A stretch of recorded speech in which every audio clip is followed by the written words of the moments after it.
I am here to talk to you about, and Allison as well, about navigating a changing workplace. But before we get into that, we thought it was really important to be talking about STEM education. As Paul mentioned, it's really the foundation for what we're going to be talking about today, and wanting to make sure that we all have kind of the same concept of what we are talking about. STEM education really stands for science, technology, engineering, and math. And you've probably heard this, it's becoming kind of a buzzword out there. You've probably heard it quite a bit. A lot of times people are thinking about this really in terms of discrete skill sets, in terms of engineering or scientists or math, or that we're focusing on trying to get more of these people into the workforce. And while there is truth to that, I think it's really important to be thinking about STEM education as an integrated thought process, because in order to take math and make it useful, you want to apply it in engineering and science. And kids will understand it better, that application into the real world. The use of technology is definitely in engineering and in science. So it's so important to really think about it in an integrated fashion. And while we hope that we get a lot of engineers and computer scientists out of it, there is a whole lot of other things that really benefit our students. And those are things like problem-solving skills, critical thinking skills, analytical skills, and creativity. Some people may be surprised by that, but what are some innovative new ways to solve problems? So when you look at this, it's really 21st century skills, and all of our students need it, and we need it not just for our careers, but we also need it for our day-to-day life. So you may be wondering, who is Boston Scientific, and why do we really care about STEM education in Minnesota? Boston Scientific is a medical device company, and as our mission states, we look at transforming lives and improving health around the world with innovative medical solutions. So obviously, STEM is important to us. And although we're one of the largest med device companies in the world, I don't know if many of you know, here in Minnesota, the businesses that are based here make up 75% of our revenue. We have over 5,000 employees here, which is the largest concentration of employees in one location around the world. About 50% of our workforce are skilled production workers, and the other 50% are made up of scientists and engineers and a lot of other folks who need technical expertise. And we definitely want all of our employees to have those 21st century skills. So as we look at the talent pipeline and what's going to be important to us coming into the future, here's some interesting things to consider in terms of the landscape. First of all, there's great opportunity in STEM jobs. There are 2.4 jobs available for every one unemployed person. Unfortunately, in non-STEM, there are 2.7 unemployed people for every job open. So you can see there's a misalignment of skills and opportunity that we have in the workforce. And I know Boston Scientific isn't alone. A lot of other companies, and I'm sure nonprofits, are looking at diversity as a big need. And for us, we want our employee base to reflect the patients who receive our products and the physicians who treat patients. Unfortunately, only 26% of people in the science and engineering fields here in Minnesota are women, and only 11% are people of color. So you can imagine when we go about trying to recruit and look for this talent, it's very difficult to find. So that being said, we'll just kind of add on to what Craig and Jane were talking about. We know we have achievement gaps.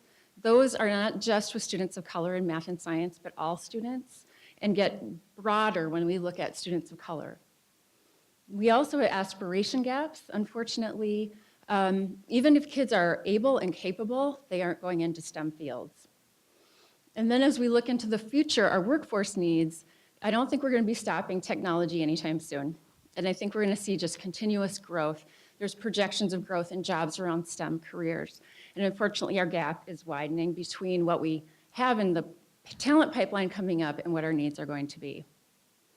So in order to really address this, there's no way you can take one point on a continuum. We see the issues from pre-K all the way to mid-career, and you can't solve the problem with one program or one initiative at one age group. So a group of stakeholders needed to come together, which has happened, to try to collaborate and figure out where do we go from here. So we had about 70 stakeholders in STEM education from pre-K all the way up through career come together and really talk about a cohesive framework for supporting STEM education from pre-K, as I said, to career, and to share a common foundation of knowledge for decision making.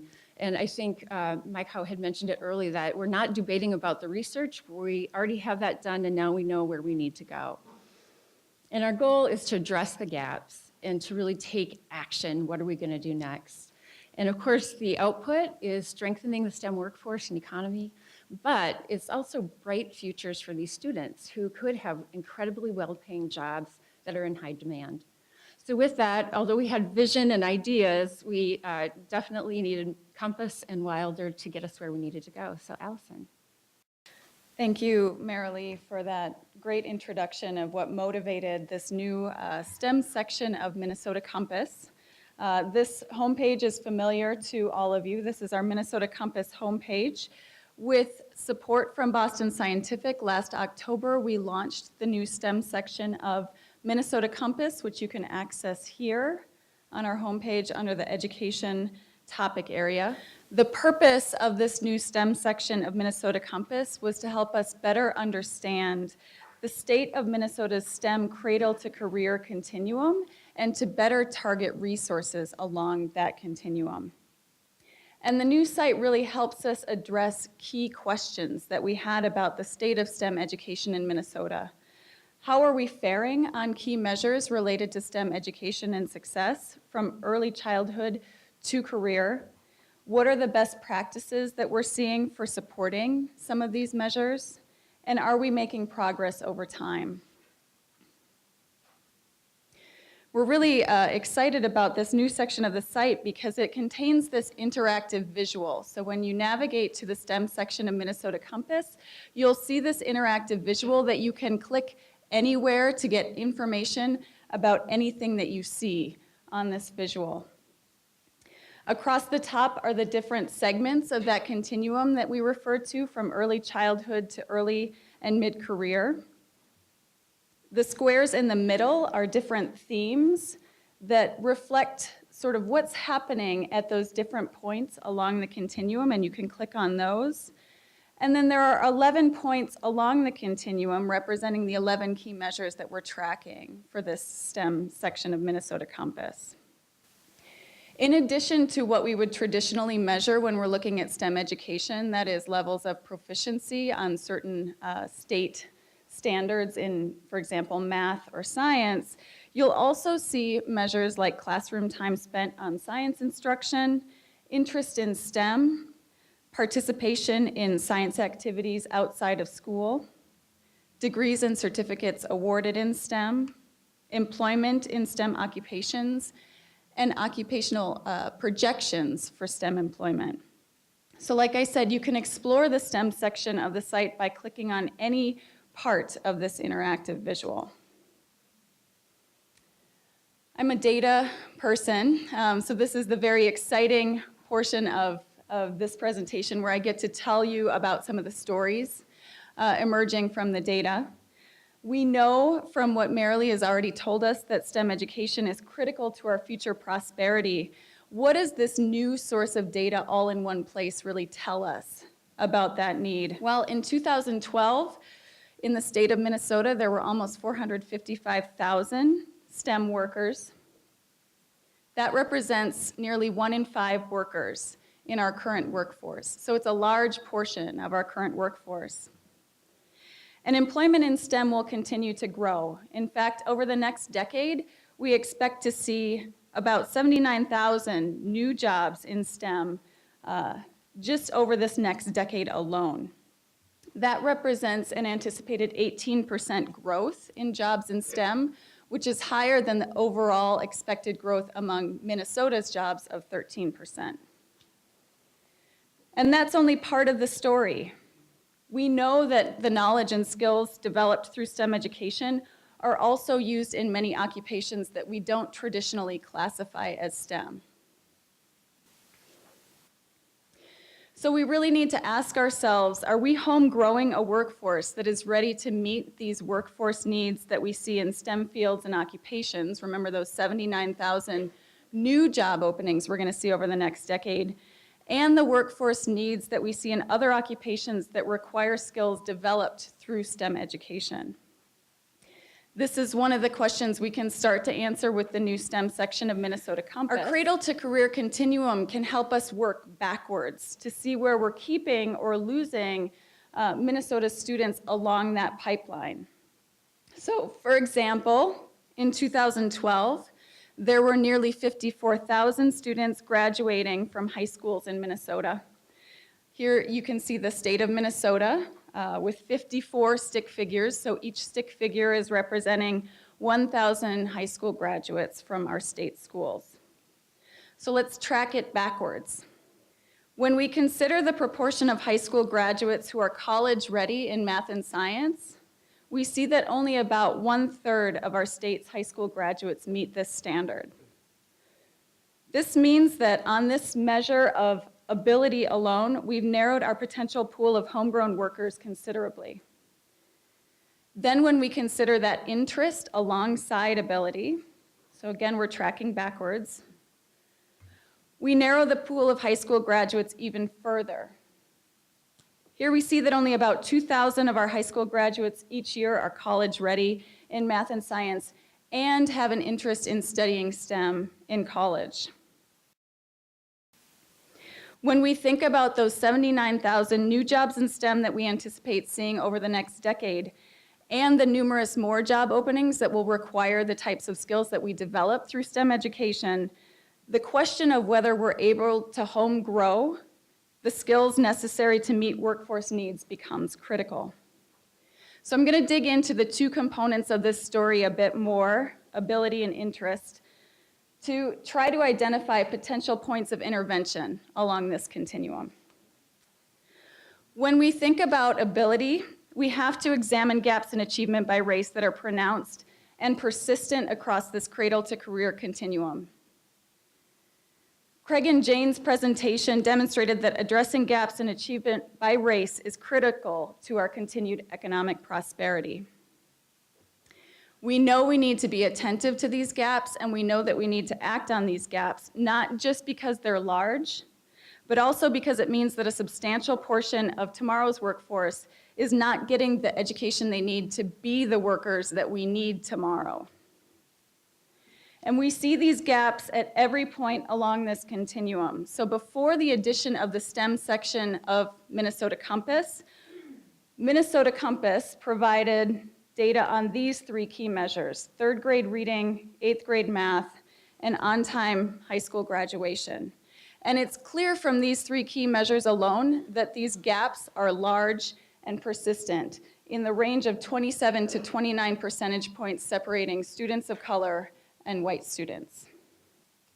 The addition of the STEM section of Minnesota Compass really enhances our understanding of this STEM cradle-to-career continuum and the gaps that are sustained along the continuum. So we're able to fill in some of these places along the continuum to really see that these gaps are large, and in fact what we see is that the largest gap appears in fifth grade students meeting those science standards with a 35 percentage point gap.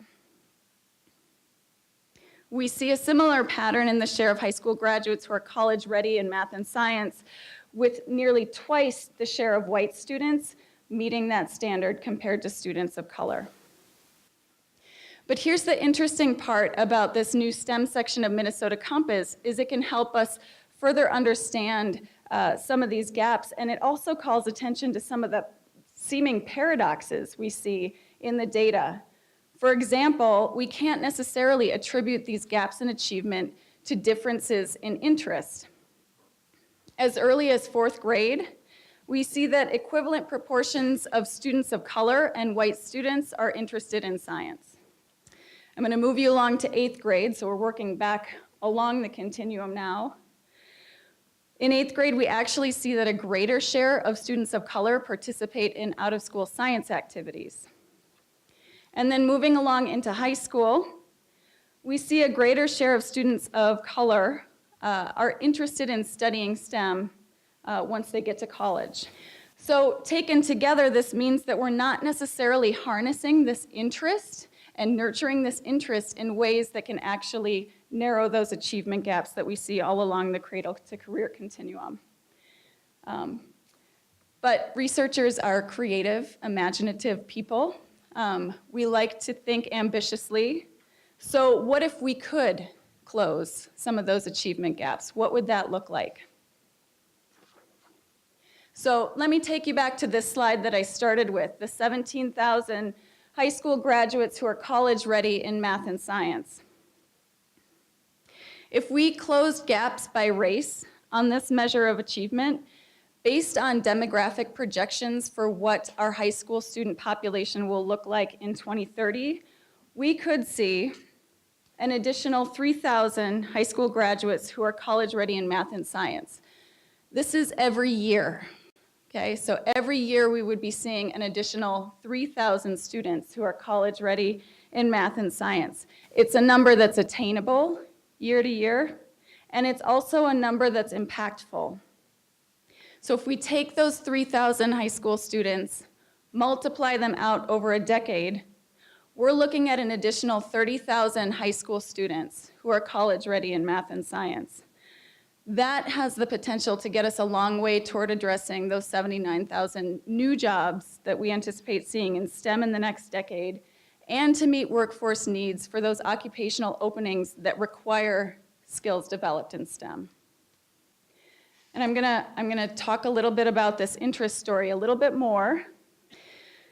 Here are the levels of interest overall that we see along this cradle-to-career continuum from 4th grade at the bottom up through high school at the top. And what's noticeable about this is that interest drops at these points along the continuum. By 8th grade, we see a 27 percentage point drop in the share of 8th graders taking interest in STEM and actually applying it during their out-of-school time. And by high school, the share of graduates who say they will major in STEM declines to 10%. Certainly over time, we're raising the bar in terms of what we consider interest in STEM. So we're asking 4th graders, are you interested? We're asking 8th graders, do you actually do things during out-of-school time that target STEM? And then by high school, we're asking them what they plan to study in college. So that bar is getting higher. But let's be imaginative again. And let's imagine that we can sustain some of these levels of interest into high school, some of these levels of interest that we see in 8th grade into high school, or levels of interest that we see in 4th grade into high school. We'll go back to this slide, these 2,000 students who are college ready in math and science and interested in studying STEM.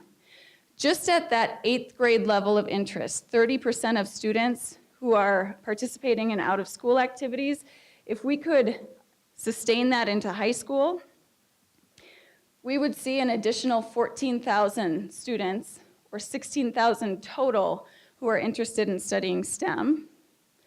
Let's be a little bit more ambitious.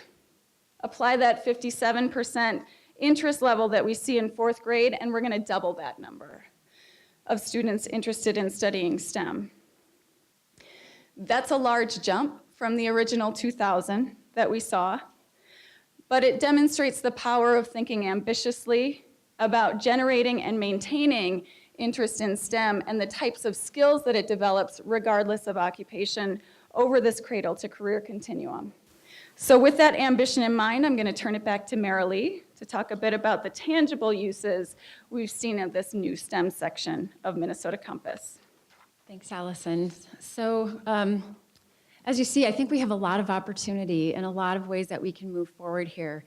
The great thing to us is that the intention going into this isn't data to sit on the shelf and to look at, it's actionable.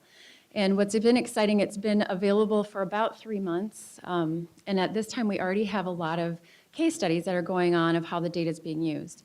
So as an example, it is informing strategies across community groups in various regions of Minnesota. Duluth is one example, being able to pull the information that's relevant to their region and figuring out what they as a community can do together. Post-secondary, their schools, their businesses, chambers of commerce, all working together. Identification of business funding. I know a lot of businesses are looking at, what does our talent pipeline look like? Where do we need to invest? How can we make a difference? They're utilizing the site to help inform funding decisions, as well as there'll be policymaker briefings coming up to try to look at legislative priorities. And then educators, we've been hearing from them. They've been using the site as a framework for discussions with educators so that we're all kind of talking the same language and along the same continuum. And then it's also, we didn't expect it, but an identifier of gaps in data that exist.